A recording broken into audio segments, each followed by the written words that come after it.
Hi there, welcome to ToutSuite Social Club. This is Tanya, blogger and founder-in-chief for Napa Valley Vegan. Welcome, thanks for joining us.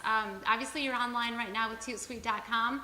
Please use your webcam, log on, and become interactive with us today. We're really excited to hear any comments or questions that you have. I've got some awesome guests with me today. They're local business owners in Vallejo. Doris Warren is the owner of Vallejo Yoga, and Dave Tilton, owner of Vallejo Bookstore. So welcome, you guys. We're happy to have you here. Yes. Thanks for making the drive from Vallejo to come visit us. Happy to be here. Yeah, good. Very good. Well, I wanted to start out just talking a little bit about being local small business owners. Bookstore in particular, this is the age of the Kindle and the tablets and things like that. What are you doing to kind of make that bookstore thrive and run?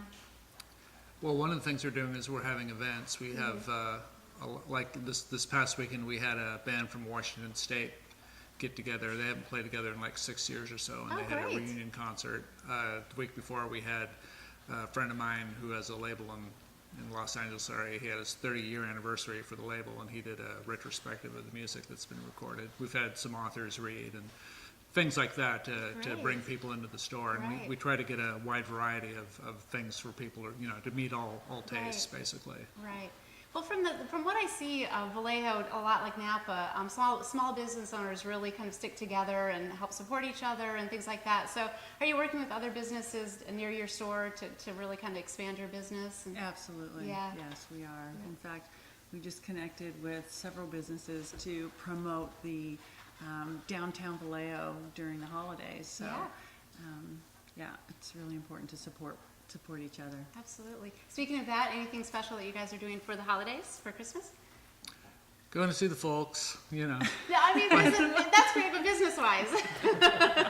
Well, we have books. We have cookbooks on sale, 50% off, and come see those. And she made a great Christmas tree out of books that's on display in the window. Yeah, that's really cool. Actually, I saw that on your Facebook page. Yeah. So it looks very cool. It was an all-day project. Yeah. But it was definitely worth it. Half a day. Well, you have to pick out the correct books, right? Exactly.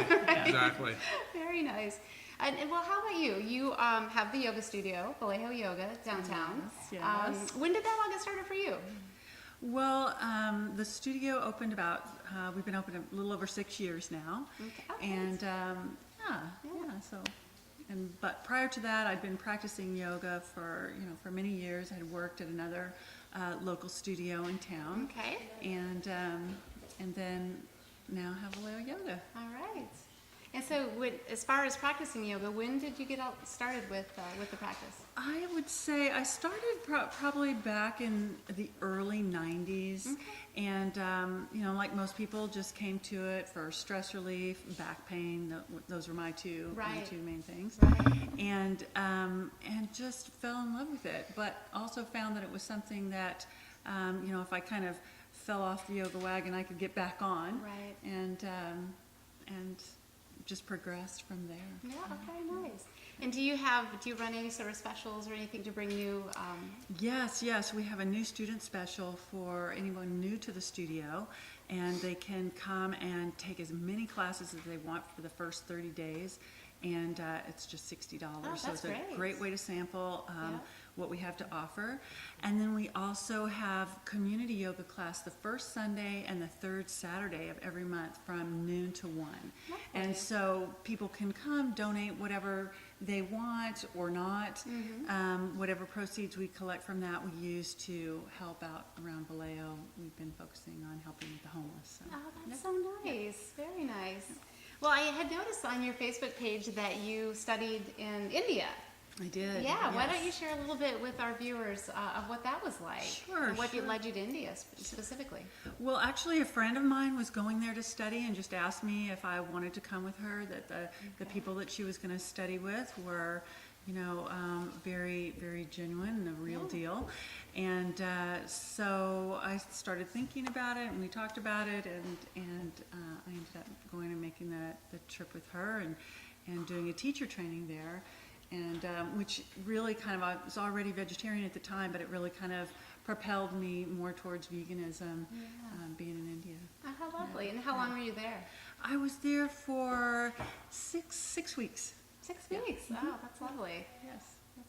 That's very exciting. I've always kind of dreamed of visiting India. It just has such an aura about it, and again, being vegan, and I do practice yoga, kind of. I've been doing it less than a year, so it just seems like a lovely place to go to do something like that. Yes, it's quite different from here. Yes, I bet it is. I bet it is.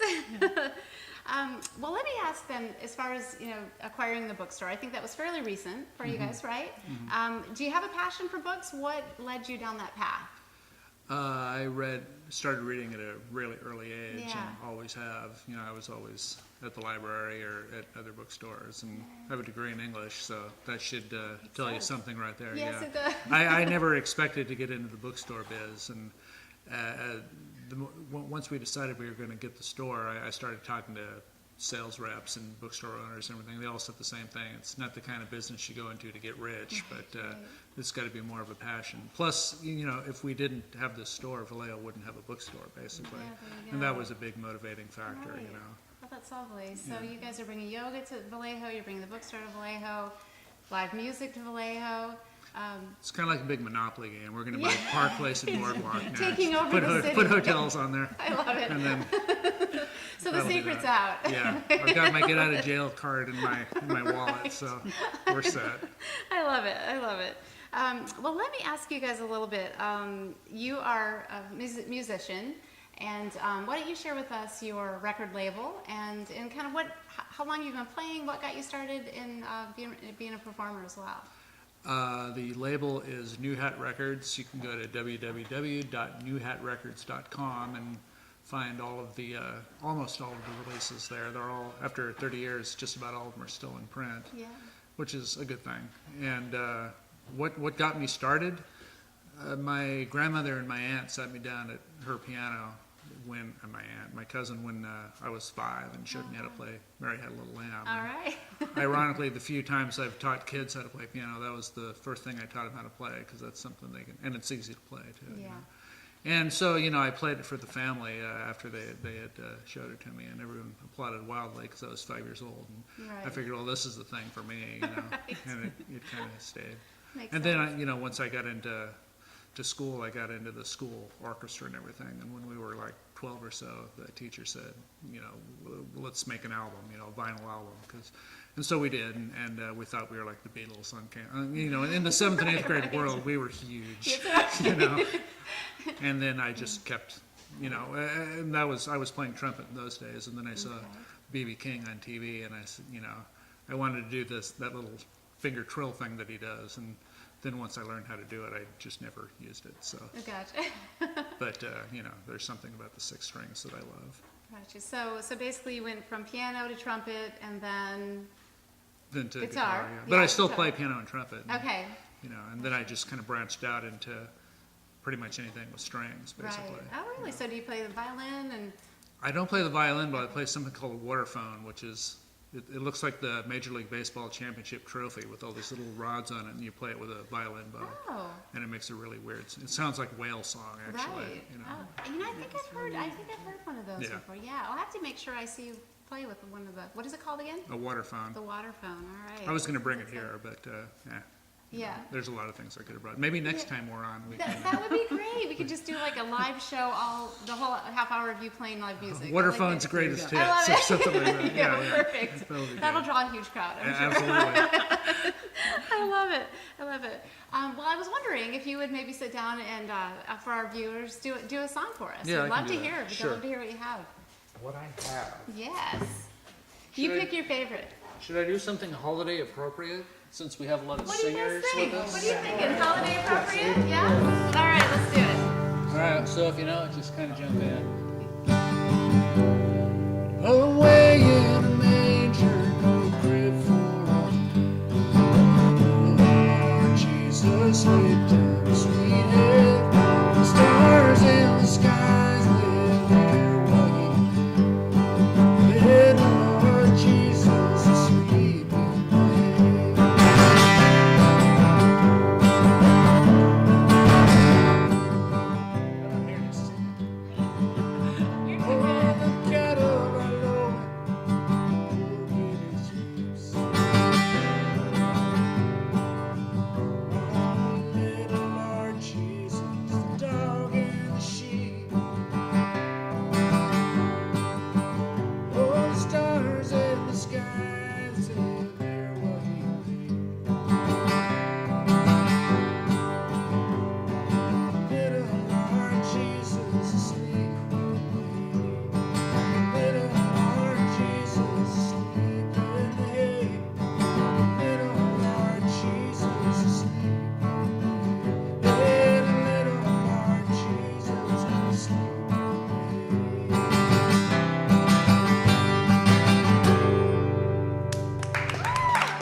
Yeah, thank you. That was amazing.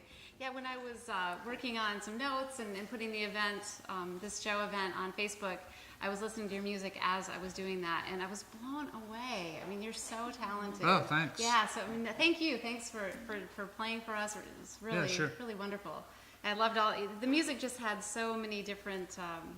It was just so different. You know, some bands you hear them and you're like, oh, I know exactly who that band is because every song sounds the same. But yours really were all over the board. All over the place. That's my life story, ladies and gentlemen. He's all over the place. All over the place. I love it. Yeah. It says it in my files that follow me wherever I go. That's right. Yeah. It's down on your permanent record. That's now. exactly Yeah. what it is. It's on my permanent record. I love it. Well, one thing else I wanted to talk to you guys about is a little bit about veganism. You know, you're both vegan, yes? Yes. I'd love to hear kind of individually or as a team what your journey's been like, what got you started, and what your path has been like as a vegan. Go ahead. Yeah. Okay. Ladies first. That's right. Well, you know, it's been, it didn't happen overnight, No. for sure. Yeah. And I started out vegetarian, and that was, you know, I had been working out with a trainer, and he gave me Diet for a New America to read. Okay. And I don't think I finished the whole book, which is probably why I didn't make the whole connection there. Right. But I had stopped eating, you know, fast foods, burgers, and that kind of stuff. And then I was preparing turkey for Thanksgiving, and this was in Thanksgiving of 1993. And I had it on the counter, and I made the connection Yeah. then. You know, the skin, the little goosebumps, all that. It was the size of a baby, you know. Yeah. Yeah. And so that's when I was done with you know, with meat. Yeah. And but fish took longer. I've been vegetarian for since '93, and then 93. Wow. and vegan since 2007. And I mentioned that India kind of propelled me a little bit more towards veganism because when I went to India, I was vegetarian and I was, you know, wasn't really thinking I liked Indian food so much. That's all changed. India changed that for me. But going there, you know, everything's in the streets in India, including the chickens that are kept in the cages and all of that. So I eliminated eating eggs while I was there because I thought, you know, I could see it, Right, what their living conditions were like. And so, so then when I came back, you know, it just continued on. And then also, you know, Colleen Patrick Goudreau influenced me, just listening to her podcasts and educating myself more about veganism, and then ultimately a yoga teacher who's a vegan, who I had a conversation with about giving up fish, and that was a turning point. Do you think that the connection with fish didn't happen right away because fish are so distant, they're in the water and you can't cuddle with them and you don't necessarily feel a bond like maybe you could, you know, you can hug a calf, you can hold a chicken, but a fish, you know, there's... Yes, yeah, I Yeah. think so, but also, you know, I think so much of our connection with, well, for instance, with the fish, for me, I had a good time fishing with my stepfather.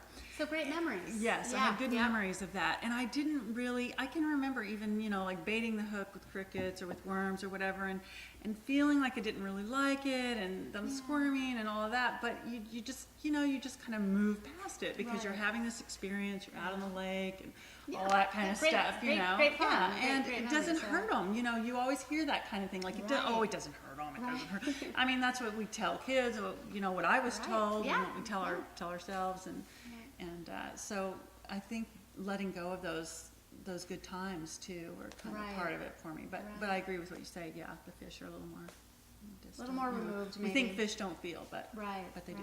You know, it's interesting because I have the same. I grew up in a small town in northern Michigan where hunting was, you know, like a national holiday there, and I never was interested in the hunting side of it. I did make that connection, but I also loved to fish, and my great friend Jody and I would row this rowboat out into this middle of Bass Lake, and we'd fish all day, and we'd have a great time, and we'd even go back to the little cabin and cut the fish up like we were making a meal, and we just never made any real connection that was a living sentient being Yes. either. And so it is interesting how we can sometimes make those connections and sometimes not so much. But I grew up it's the for same sure a way. process. Yeah. Yep, it is.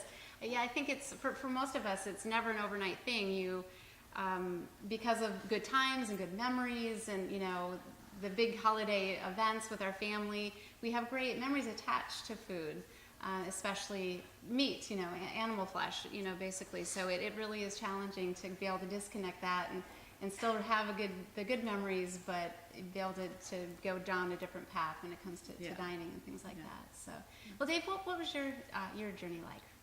It was similar to hers. I didn't really go full-time vegetarian until about 93 or 94, I guess. And, it was fish was the last to go, and it was for the same reasons, basically.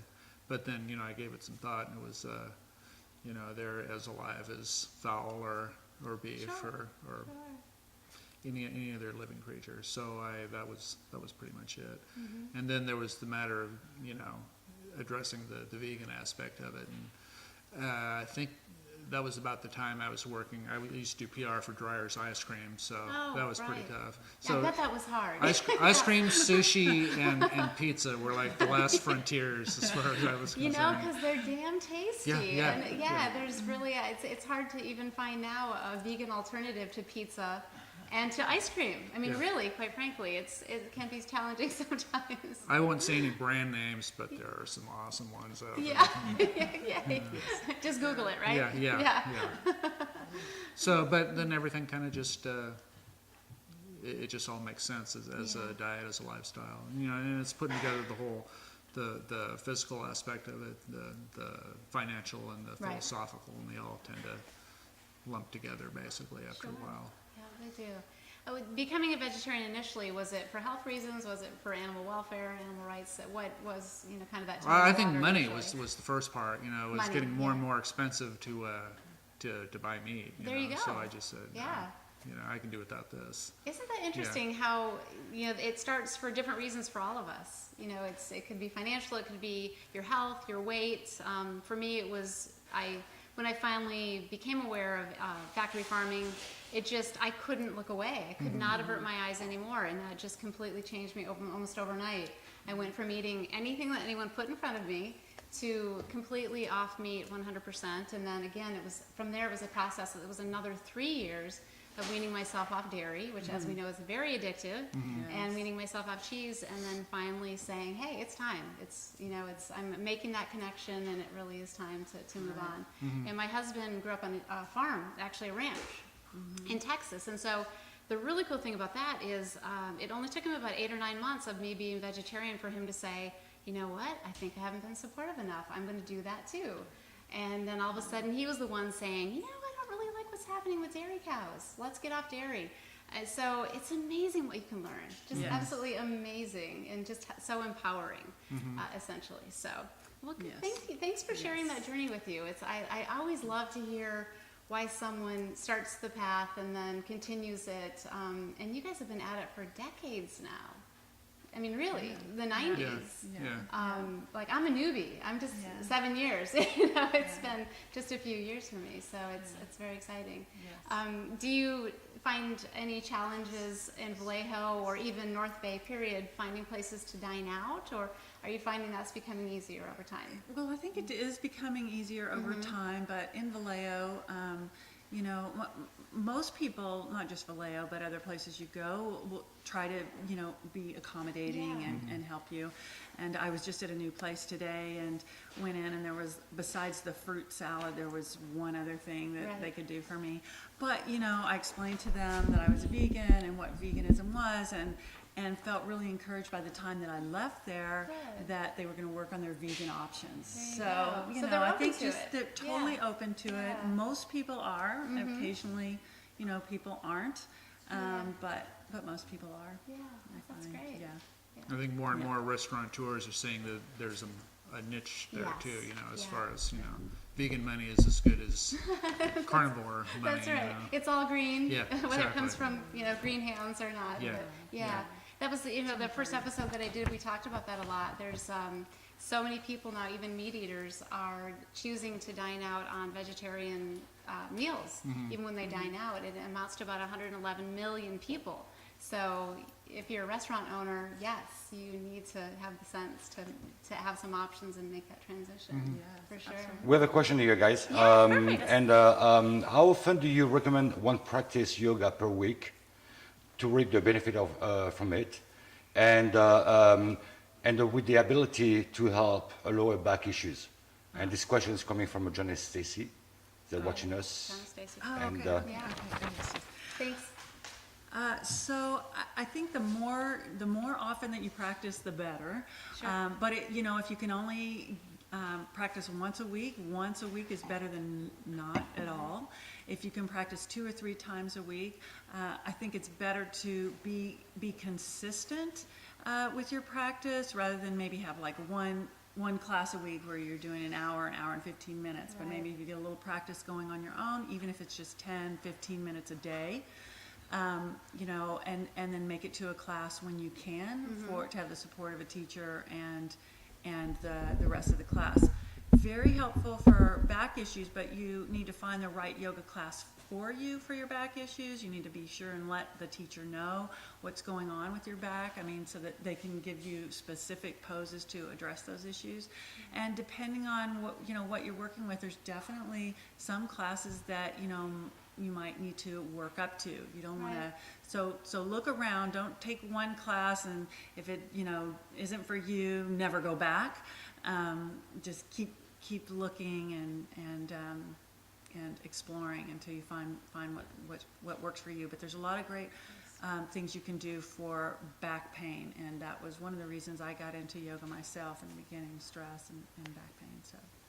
That's great. And I like John, that Stacy, color. thanks for the question. It's just like Larry King. I know, isn't that cool? Yeah. Anyway, John and Stacy, thank you for the question. That was a great question. Yes, Now, yes. I'm no pro, just a total amateur, but I started out trying Bikram yoga and all different forms of yoga, and finally fell into more of a yoga fusion, power yoga type class, because I love to get my heart rate up. I love to feel like I got a good workout, and power yoga really offers that. Bikram yoga, I tried to warm to it. I mean, ha. No pun intended there. I did it for a week and I just could not go back. Yeah. So really, like you said, it's really finding about what fits you and finding a great practitioner, Right. really, that can help you with the back pain. And also, if I yeah. can just add to that too, your body is always changing.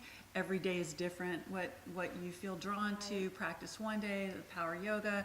You might feel more drawn to a restorative yoga practice on another day. Sure. So yoga really is about listening to your body and being aware and responding to what it's saying and letting go of the ego and Which is really Yeah. hard. I've always been a hardcore, Taibo, turbo kick, pounding, heart rate up sort of thing. And yoga has been I feel truly when I finish a yoga class, even if it's a power yoga class, Yeah. I feel like I meditated. I really feel so spiritually grounded and so connected with my body, which before I would just beat it to death. I didn't care. Yes. I just wanted to Yes. burn calories and see that number go up. That's all I care about. So it's Yes. yoga's been so wonderful, Sure. right? I mean, we've all been there. We've all been there. But all you care about is how many calories can I burn, rather than what am I getting out of this whole Results. experience. So Results. yeah, exactly. And I think a lot of people do come to yoga for that, but if they stay with it long enough, Yeah. then they realize that there really is more, yoga has Yes. more to offer. And one thing one of my teachers always says is that you wanted to question your yoga practice and why you're doing what you're doing. And that if your practice isn't moving you towards a greater state of peace, then you need to, kind of reevaluate your practice, because you Sure. want to be moving towards a more peaceful, calm. That makes sense. place. I feel much calmer now that I'm doing yoga. I do. I'm much more calm. Yes, yeah. Well, it looks like we are going to have to wrap things up in just a couple minutes. So I want to thank you both for coming to Reese and Dave. It's Thanks such for a having us. pleasure. It was great. It's such a pleasure. And I learned so much about yoga and about small business and the bookstore. Could you do one more song for us as Sure. we head out? We'd love to hear you again. Yay.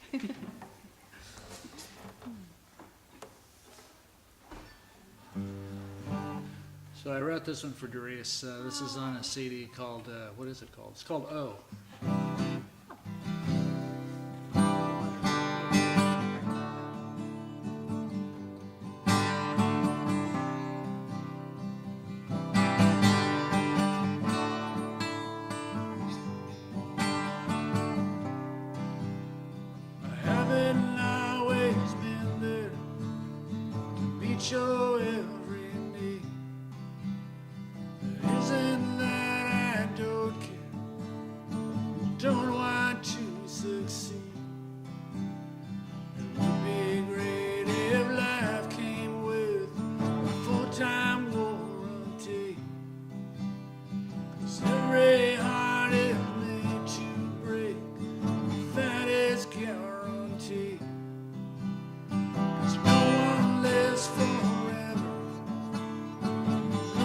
cheats the grave.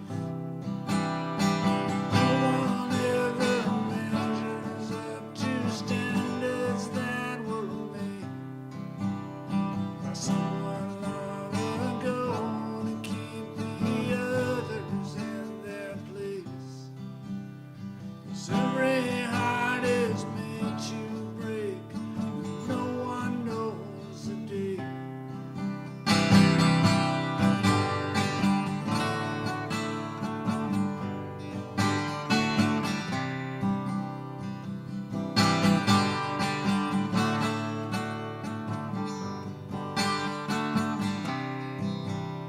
Saturday there's music in a cafe on Main Street. A man and woman at a table, one is listening to the other say, I hope we can always be, you know. 'Cause every heart is made to break. Sometimes that's the way. Sunday morning, half awake, you're naked by a chair, contemplating Jesus Christ or the Chicago Bears. The TV set is on, the church bells linger in the air. 'Cause every heart is made to break. I guess that's why it's there.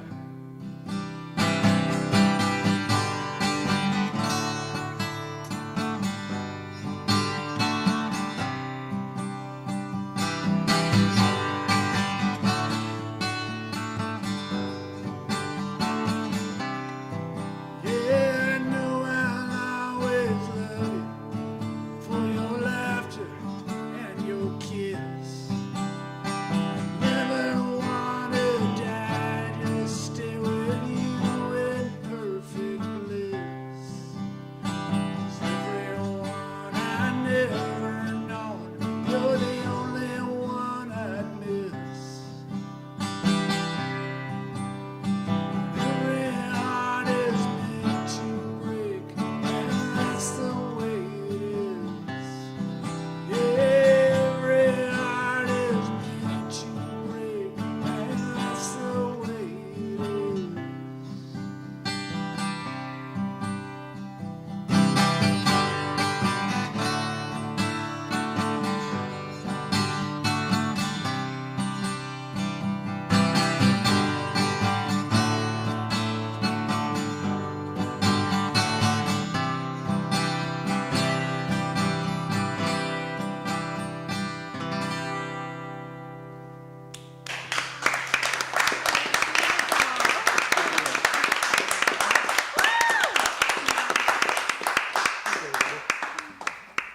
Thank you guys. That was amazing. Dave, thank you. Oh, So sure, thanks. talented. Doris, it was great to have you guys here with us. It was fun. So much. Yeah, thank you.